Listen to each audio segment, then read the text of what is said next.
Hello and welcome back to The Lion's Den, the only podcast on YouTube. No, that's probably a lie. I haven't figured out how to put this podcast on an actual streaming service because the legality and all of it. Anyway, I'm your host Matt, as always. I'll try not to get into the nitty gritty of how to actually do a podcast because I don't really know myself.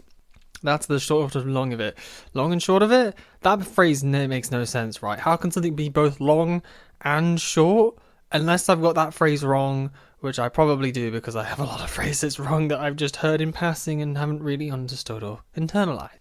Anyway, I have a couple of things to talk about, and by couple I mean literally two things because, anyway, let's start with the first one. God, it went absolutely horribly right. I tried to bake a cake. The simplest thing in the world, he thought. It's really not that simple, apparently. I tried to bake a cake because it was my birthday like a month ago and I realised I didn't have a cake. It just completely slipped my mind. Nobody else remembered to buy a cake either. I know, so sad. Cry. Effing chat, please. And I thought, screw it, why not? I'd like to have a funfetti style cake, or just as Americans call it, a birthday cake. Try it, see if I can bake that type of a recipe, do some decorating, whack some sprinkles on it. And I found this nice recipe that seemed really straightforward, really simple, and that I was able to adapt. And that I was able to adapt to the things that we have in our kitchen. But that's where it all started to fall apart. So, as far as I'm aware, most recipes, or at least the recipes I've seen online, call for 8-inch cake pans, which we don't have. We don't have in our house. We probably can buy 8-inch cake pans, but I wasn't about to go outside and buy more cake pans just for this one thing. But that was the first problem. We don't have 8-inch cake pans. The closest things we had was 3 7-inch cake pans, which you might think, oh, that's not too bad, right? It's only an inch less. But you have to remember that's the diameter we're talking about. We're talking about an 8-inch diameter versus a 7-inch diameter, which, if you know your basic mathematics from when you were like 14, the diameter of a circle is the radius squared, so that inch difference is actually quite a bit. And also, based visually on the video that I was watching, his pans were a lot deeper than mine. So I was having a bit of a drama trying to debate how much of this recipe should I make to fill my pans but not have excess, because I realised that the amount his recipe was designed for was going to be way too much better. So I did a very rough calculation and decided that I should do about a third of the recipe. One, because conveniently the number's divided by 3 quite easily, and 2, that's what the maths roughly said. Roughly. This is where we went wrong. So I went through the process. There were some difficult parts. So because he uses a stand mixer and I was using an electric beater, that was difficult because the difference between a stand mixer and an electric beater is that a stand mixer can cream whilst also whipping, whereas a set of electric beaters only really whips. So doing the butter sugar step where you cream them together, also incorporate air, doesn't really work. So I just kind of muddled through that and got it as best as I could. I was doing all of the other bits. The rest of it comes together quite easily. It's mostly just chuck all the wet stuff in together and then get all the dry ingredients and sift that together. Here's step number 2 that also went slightly wrong. Scales are not accurate with small amounts of weight, and why I don't know. I didn't bother using measuring spoons. We'll come back to that, but essentially the recipe called for 12 grams of baking powder, which divided by 3 is 4 grams of baking powder. So I said, okay, cool, it's on a scale, let me just tap it in. But if you're trying to increase by a tiny amount, the scale is not sensitive enough to pick up small increments of weight. So I possibly added way too much baking powder, so that's another problem. That's by the by. Muddled through all of that, sifted the dry ingredients into the wet, and got what looked like a very nice cake batter. I chucked in the sprinkles. Fantastic. And then I tried to pour them into the pans. This is where it went wrong. So we were revisiting the whole idea that I thought it was about a third of the weight. It was not. The maths actually came out closer to 40% rather than 33%, but obviously 40% of the numbers is awkward, so I rounded down. It turns out I probably shouldn't have rounded down because I then ended up with very little batter, even for the 3 pans that I had. And I was starting to worry at this point because I was thinking, oh gosh, these aren't actually going to fill these pans. and I've like not got any more batter, none of it's made up because it takes a process. And at that point I could have made a decision that possibly might have fixed it. I had 3 pans. I could have made a 2-layer cake instead and just tried to divvy out the batter between 2 pans. That might have actually worked. What did I do?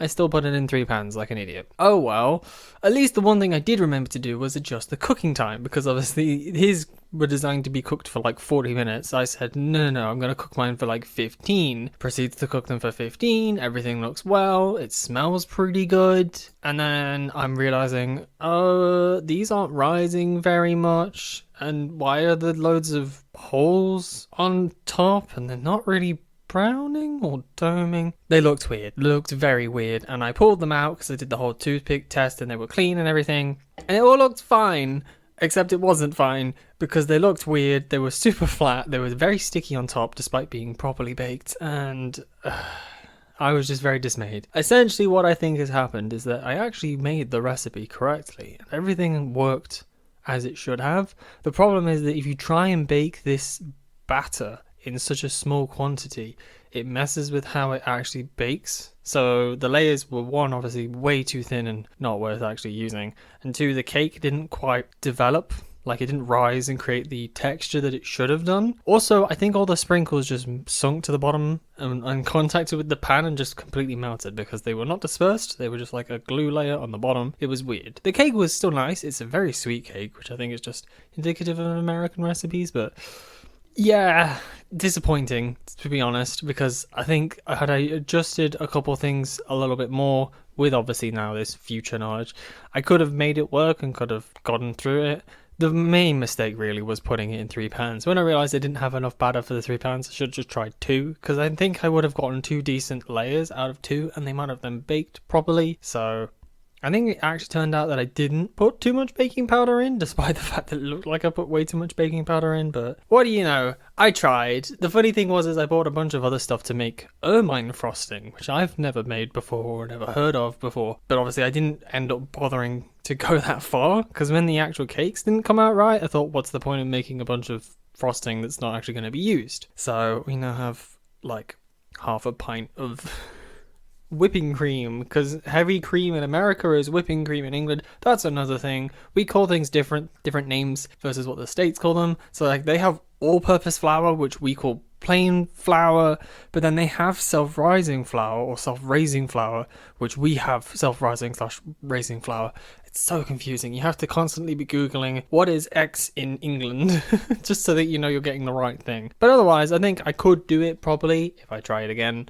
I just didn't want to waste all the ingredients because it's a lot of ingredients. Anyway, moral of the story, don't try and mess with stuff if you're inexperienced. I think I almost got away with it. There's a few things that I now know for future tries that would have helped and possibly saved it. But either way, it was a nice experience, and I think the one thing as well is that it came together in about 40 minutes. So it wasn't like I'd spent half the afternoon making this batter, baking it, waiting it for it to cool and finding out it was wrong. It took like 40 minutes to make and bake and let cool and then be like, okay, cool, yeah, I'm gonna just abandon this. So anyway, one last thing that I want to get onto, because this has taken more time than I realized. Smash Bros.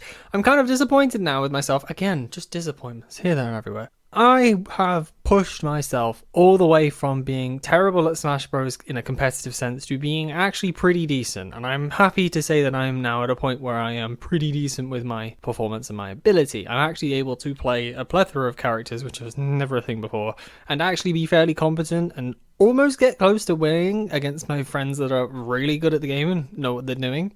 So I'm happy with that. I want to keep going to the point where I can actually take sets and win games, because that would be really nice. But I wish I'd started documenting my progression, because I wonder if there are other people just like me that had that huge rut where I was just so bad with the game and just kind of sucked for ages. It really has just been jumps in progress and then nothing for ages, and I really wish people could see that it does happen. It just can take an inordinate amount of time before you get that next jump. Literally, the next jump for me was like a couple of weeks back. I started improving my movement in the game. Literally, that's all I did. Everything else has been the same, like my setups, my thinking, my processes, but genuinely just improving how I move my character in game has rapidly changed my success rate. Like, I'm getting punished less, people are getting less hits on me, but I'm getting more hits on them and pulling off stuff better.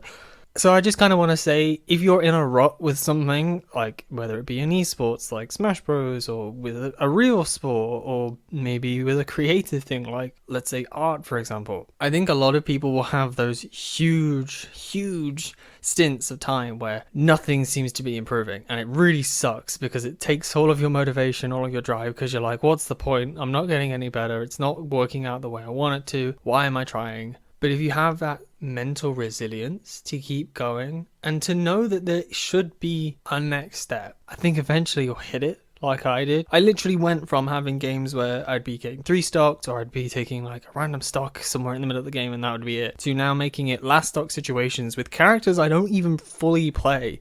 Like, my ability has expanded outside of being a character specific player to now still being character specific. I definitely have better perks to playing certain characters, but I can pick up other characters now and actually play competently, which is so much more enjoyable for me, so much more enjoyable for the people that I'm playing, because obviously it gives them a challenge and it just makes it a more fun experience, which is hard to say because, you should enjoy something regardless of the outcome, so do be careful with that. But obviously nobody wants to lose all the time. That sucks.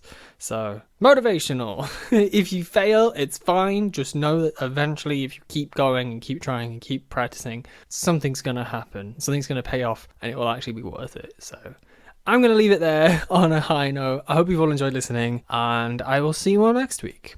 Bye.